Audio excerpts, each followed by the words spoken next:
নমস্কাৰ বন্ধুসকল, আজি মিনি ব্লগৰ চতুৰ্থ দিনা।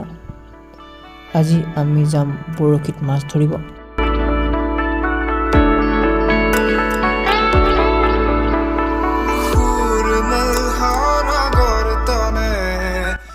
প্ৰায় এঘণ্টামানত 1 কেজি মাছ নধৰি মই লগৰটোৰ ওচৰলৈ গ'লোঁ।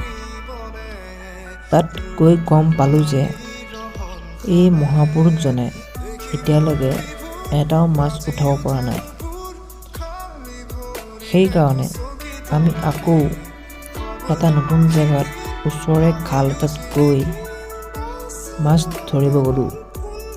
তাত ই সৰু মাছ এটা ধৰিয়ে যি দাঁত উলিয়াইছে, তাৰপিছত মই 1 কেজি মাছ লৈ ঘৰৰ ফালে গুচি আহিলোঁ। তাৰপিছত মই নামঘৰলৈ ওলালোঁ, কাৰণ আজি শংকৰদেৱ তিথি।